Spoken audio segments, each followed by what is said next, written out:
दोस्तों जय हिंद। एक्सेल के सीरीज में एक बार आपका फिर से स्वागत है, लेकिन सीरीज़ को आज मैं थोड़ा सा ब्रेक करूंगा। सीरीज़ में बताऊंगा ज़रूर आपको, जो सीरीज़ चल रही है उसको मैं ख़त्म नहीं करूंगा। लेकिन बीच में एक समस्या ये आ गई है कि मेरे एक सब्सक्राइबर हैं, मेरे एक व्यूवर हैं, जिनको एक प्रॉब्लम आ गई। उस प्रॉब्लम को सॉल्व करना भी ज़रूरी है, और वो प्रॉब्लम उनके लिए ये है जो आप स्क्रीन पर देख रहे हैं। इस समय स्क्रीन पर क्या देख रहे हैं, लिखा हुआ है compartment result with subject name. यानी उनका ये कहना है कि अगर कंपार्टमेंट किसी का है तो ये भी पता लगे कि किस किस विषय में है। जैसे और वो हमारे जो सब्सक्राइबर हैं, पहले मैं उनका नाम लेना चाहूँगा, क्योंकि नाम लेने से उनको पता लगेगा कि मेरी ही समस्या को आज चर्चा किया जा रहा है, समस्या को सॉल्व किया जा रहा है। तो उनका जो नाम है वो है शशांक शेखर। शशांक शेखर जी हैं जिन्होंने ये सवाल किया था। और इसमें आप देख रहे हैं जैसा कि मैं फार्मूला बना चुका हूँ, कंपार्टमेंट का वीडियो अपलोड भी कर चुका हूँ, लेकिन उसी के आगे कड़ी में उनका सवाल था। तो उस कंपार्टमेंट का रिजल्ट बताने पे दोबारा टाइम नहीं ख़राब करूंगा, इसको आप देख सकते हैं वीडियो में जाकर के, चैनल पे जाकर के। अब जैसे मैं आपको एग्जांपल दिखा रहा हूँ, ये मैं बता चुका हूँ, इसका कोड भी बता चुका हूँ। जैसे एक विषय में अगर फेल है तो दिखा रहा है फेल इन वन सब्जेक्ट। आप देख रहे होंगे यहाँ पे ये दिखा रहा है फेल इन वन सब्जेक्ट। अगर मैं यहाँ पे 2 में कर देता हूँ तो 2 में दिखा रहा है, मैं 3 में कर देता हूँ तो 3 में दिखा रहा है। सवाल उनका ये था कि अगर वो बंदा फेल है, जिसमें भी फेल हो, उस सब्जेक्ट का वो नाम दिखा दे। जैसे 3 विषय में फेल है तो 3 किस किस में फेल है। अब जैसे आप देख रहे हैं कि हिंदी में 0 है, इंग्लिश में 5 है, 5, और साइंस में 4 है। तो उनका कॉन्सेप्ट ये था कि हिंदी का नाम दिखा दे, इंग्लिश का नाम दिखा दे और साइंस का नाम दिखा दे। इसी के कड़ी में मैं आपको आज फार्मूला रेडी करके दिखाऊंगा कि जिसमें आपको ये पता लग सके कि जिस विषय में नंबर कम है उसका नाम भी कैसे आएगा।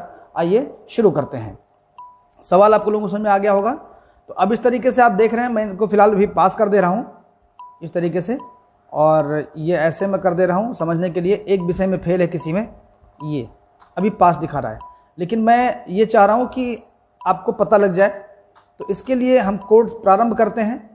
कोड ये मैं लिख चुका हूँ और आपको बता भी चुका हूँ। पिछले वीडियो में मैंने एक एक चीज़ समझाया है कि ये काउंट इफ़ लिखा हुआ है B5 से G5 तक है तो क्या है, ये मैं पिछले वीडियो में बता चुका हूँ। आप लोग चैनल पर जाकर के देख सकते हैं, उसका लिंक आपको वीडियो में मिल जाएगा। ऐसे में रफली आपको बता सकता हूँ, ब्रीफली मैं बता सकता हूँ कि इफ़ काउंट इफ B5 से लेकर के G5 तक 33 से ज़्यादा है तो 6 विषय में अगर ज़्यादा मिलता है तो पास है वो। बाकी अगर 5 में है, 3 में है, 2 में है, इस तरीके से आप देखेंगे तो पूरा आपको समझ में आ जाएगा। डाउट होगा तो आप वीडियो में समझ लेंगे, मैंने बहुत बारीकी से समझाया हुआ है अपने इस वीडियो में, कंपार्टमेंट वाले वीडियो में, आप चैनल पर देखेंगे। आइए शुरू करते हैं अगला।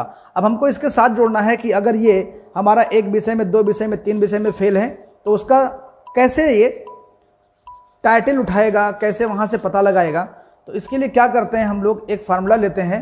फार्मूला क्या है, और उस फार्मूले को इसको एंड के साथ जोड़ते हैं। एंड मतलब होता है ये एंड लगाने, एंड का मतलब कॉन्केटनेट होता है, दोनों को आपस में जोड़ने का काम करता है। ये लेंगे इफ और ब्रैकेट में लिखेंगे हमारा एक एक विषय करके लिखेंगे बी। अब देख रहे हैं बी कॉलम है ये आपका, मैं ये देख रहा हूँ बी है, और ये 5 नंबर सब्जेक्ट है B5।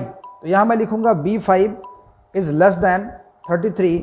अगर इससे कम है तो लिख दे हिंदी की, हिंदी में कम है, कॉमा। अभी मैं कॉमा दे रहा हूं क्यों, क्योंकि अगर नहीं कम है तो वहां पे ब्लैंक छोड़ दे। डबल इन्वर्टेड कॉमा मतलब ब्लैंक होता है ये, दोस्तों समझ लीजिएगा। अगर वो नहीं कम है तो वहां पे ब्लैंक छोड़ दे, वहां कुछ लिखने की जरूरत नहीं है। फिर फिर क्या करेगा वो, अगर वो ये चाहता है, अगर इस, अब देखिए मैं एक करके मैं आपको दिखा रहा हूं। यहां पे मैं आपको ऐसे कर दे रहा हूं बंद। ये देखिए आ तो गया। फॉल्स क्यों आ रहा है, फॉल्स इसलिए आ रहा है क्योंकि वो फेल नहीं है। अगर फेल होगा, मैं फेल करता हूं, यहां पे मैंने कर दिया इसको 2 नंबर या 22 नंबर। देखिए अब हिंदी आ गया इसके साथ जुड़ करके।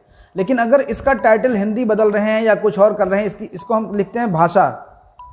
भाषा मैंने लिख दिया, तो आप देखिए भाषा आपने लिख दिया, लेकिन भाषा यहां नहीं बदला, यहां हिंदी लिखा हुआ है। तो ऐसा कुछ कर देते हैं कि यहाँ जब आप भाषा लिखें तो यहाँ पे हिंदी हो जाए, हिंदी बदल के भाषा हो जाए।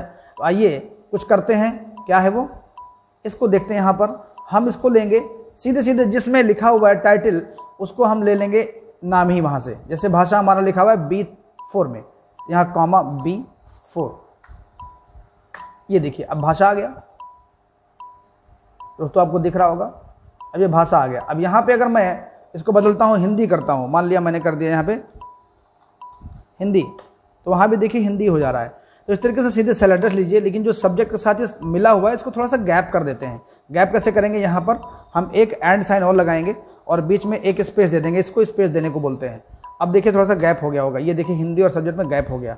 अब इस तरीके से अब एक और देते हैं, इसी तरीके से इसको फिर से लेते हैं हम, इंग्लिश के लिए भी लेंगे, मैथ के लिए भी लेंगे, साइंस के लिए भी लेंगे, सबके लिए लेंगे। तो इसको यहाँ से हम पूरा ऐसे कॉपी कर लेंगे। अगर डाउट है तो आप बताइएगा, फिर हम यहाँ पे लिखेंगे यही चीज़ कॉपी करके, और बी के जगह पे अब हो जाएगा सी हमारा। क्यों? क्योंकि इंग्लिश वाला सी कॉलम है और यहाँ पर सी के लिए हमारा ये C4 हो जाएगा। तो C4 में हमारा देखिए इंग्लिश का हेडिंग उठ जाएगा। तो ये हमारा इस तरीके चलता जाएगा। अब ये देखिए फॉल्स आ रहा है।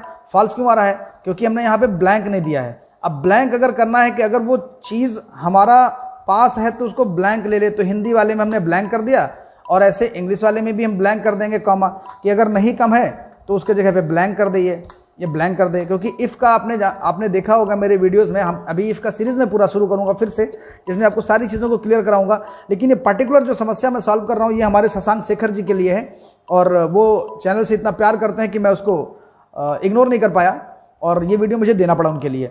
कॉमा करके मैं फिर से लिखता हूँ, ये ब्लैंक कॉमा, कॉमा नहीं एंड, और ये बीच में ब्लैंक, डबल इन्वर्टेड कॉमा लगाते हैं मतलब ब्लैंक, और फिर एंड लगाएंगे और ब्रैकेट इफ लिखेंगे और वही चीज़ ब्रैकेट। अब हम लिखेंगे मैथ के लिए डी, हमारा D5 is less than 33 comma, अगर ऐसा है तो हमारा मैथ का है D4, तो D4 उठ जाएगा। और अगर नहीं उठना है, नहीं कम है, तो ब्लैंक छोड़ दे, वहाँ पे कुछ ना लिखे, हिंदी मैथ कुछ ना लिखे। दोस्तों कहीं गलत हो गया था, क्लिक हो गया था, ये ऐसा हो गया। अब फिर आप दोबारा, अब इसको मैं आपको कॉपी कर ले रहा हूँ, मैं बार बार लिखूंगा तो बहुत टाइम लगेगा दोस्तों। ऐसे मैं कॉपी करके यहाँ पर मैं एक एक करके आपको कर दे रहा हूँ।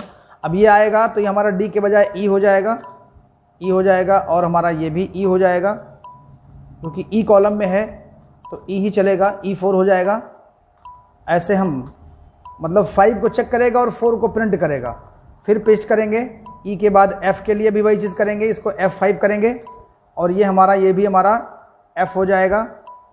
बहुत इजी है, इसलिए मैं ज़्यादा टाइम नहीं ले रहा हूँ आपको बताने के लिए। इतना इजी है कि मैं कल्पना भी नहीं कर सकता। थोड़ा बड़ा दिखता ज़रूर है, लेकिन बड़े के चक्कर में आप परेशान मत हो जाइएगा। बड़ा तो नॉर्मल चीज़ है, फार्मूला ज़्यादा लगेगा तो बड़ा लगेगा, कोई कॉन्सेप्ट वाली बात इसमें बहुत ज़्यादा नहीं है। अब ये देखिए, अब यह बंदा क्या है कि बंदा जहाँ पे ज़्यादा स्पेस मैंने कर दिया वहाँ ज़्यादा दिखा रहा होगा, अब उसको एडजस्ट कर लीजिएगा।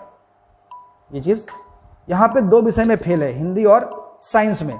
अब अगर मैं देखिए, आप देख सकते हैं यहाँ पर ये हिंदी और साइंस में फेल है, मैं यहाँ पे पास कर दे रहा हूँ हिंदी में इसको, तो केवल साइंस दिखा रहा है वो, 1 सब्जेक्ट, फेल इन 1 सब्जेक्ट। साइंस कहाँ पर लिखा हुआ है बंधु?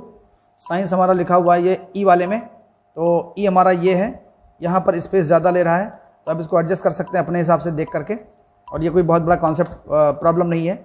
अब देखिए, मैं यहाँ पर हिंदी में फेल किया, इसको मान लो तो हिंदी भी साथ में इंक्लूड हो गया। मैं यहाँ पे इंग्लिश में फेल किया तो इंग्लिश भी ले लिया साथ में, हिंदी इंग्लिश ले लिया। अभी मैं यहाँ पे साइंस में पास कर दे रहा हूँ तो साइंस हटा देगा। मैं यहाँ पे SST में उसको फेल कर दे रहा हूँ तो SST भी साथ में ले लेगा।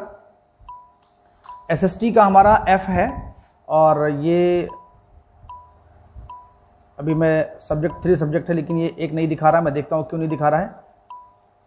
फेल इन 3, और सब्जेक्ट में SST नहीं दिखा रहा है, SST में कुछ प्रॉब्लम आ गई। SST हमारा कौन सा था? SST हमारा F था, तो F कुछ तो प्रॉब्लम आई है, ये प्रॉब्लम आई है यहाँ पर। F5 इज लेस देन 33, ये चीज़, तो हमारा F4 हो जाएगा, और ये हमारा अब SST भी दिख जाएगा। ये थोड़ा सा प्रॉब्लम था, कोड नहीं लिखा था मैंने, तो इस तरीके से SST आ गया। मैं यहाँ पे अगर इसमें फेल करता हूँ तो इसको भी दिखाएगा, आर्ट भी दिखाएगा। इस तरीके से आप देख सकते हैं, मैंने जो आपका फार्मूला दिया था कंपार्टमेंट का, उसमें केवल 4 विषय को चेक किया था। 3 विषय को आप देख रहे होंगे, 2 विषय 3 विषय तक दिखा रहा है, और 3 से ऊपर है तो फेल ही है। फिर मतलब क्या निकलता है? अक्सर 3 विषय में आप इस तरीके, जैसे मैंने 3 में चेक किया, आप 4 में चेक कर सकते हो, 5 में चेक कर सकते हो। इसी तरीके से अगर आपको डाउट आ रहा है तो आप फिर से कमेंट बॉक्स में लिख करके आप पूछ सकते हैं। और दोस्त, ये प्रॉब्लम जो सॉल्व हुई है, ये शशांक शेखर जी की प्रॉब्लम थी, और आप लोग कंफ्यूज मत होइएगा। फार्मूला कुछ ज़्यादा ही बड़ा दिख रहा है, और जब ज़्यादा बड़ा इफ़ का फार्मूला हो जाता है तो कुछ ज़्यादा ही भयावह दिखता है, और भयावह दिखेगा तो आप लोग डरिएगा नहीं, मैं आपके साथ हूँ। और एक्सेल में आपको मैं जितना भी आप चाहेंगे ना उतना मैं बताता रहूँगा। मेरा प्रयास यही रहेगा कि आपके सारे समस्याओं को मैं सॉल्व करूं। इस तरीके से मैं एक बार फिर से मैं आपको कंक्लूड कर दूं इसको कि सारे में पास है तो वो सारे में आपको पास ही दिखाएगा। इस तरीके से अभी एक विषय में आर्ट में फेल है, ये ऐसे करके पास दिखा रहा है, लेकिन जैसे जैसे आप उसको जिसमें फेल करते जाएंगे वो विषय साथ में लेता जाएगा। और यही मेन मुद्दा हमारे मित्र का था, हमारे व्यूवर्स का था, शशांक शेखर जी का। और मैं इसमें एक फेल करके दिखाता हूँ। मैं मैथ फेल करता हूँ तो फेल इन वन सब्जेक्ट और मैथ भी साथ में लिख दिया। यही उनका सवाल था कि सब्जेक्ट का नाम भी साथ में आ जाए। अभी मैं देख रहा हूँ, एक मैं और करके दिखाता हूँ इंग्लिश में, तो ये मैथ और इंग्लिश दोनों आ गया। अब दोस्तों मैं इस वीडियो को यहीं पे बाइंड अप करता हूँ, क्योंकि हमारा वीडियो जो ऐसा है ये एक पर्टिकुलर टॉपिक पे था, एक पर्टिकुलर इंसान के लिए था। हालांकि इसको जो भी देखेगा उसको फ़ायदा होगा। आप बहुत ही प्रॉब्लम मेरे साथ आ गई है, एक मधुमक्खी मेरे पीछे उड़ रही है और अब इस वीडियो को मैं ही बाइंड अप कर रहा हूँ और अगले वीडियो में मिलते हैं। सीरीज़ को ख़त्म नहीं करूँगा मित्रों, सीरीज़ के इंतज़ार में अगर आप हैं तो आपको सीरीज़ ज़रूर मिलेगा। और शशांक शेखर जी आप ऐसे प्यार करते रहिए और आपका वीडियो मैं बनाता रहूँगा, आपको सवाल सॉल्व करके देता रहूँगा। थैंक यू, जय हिंद।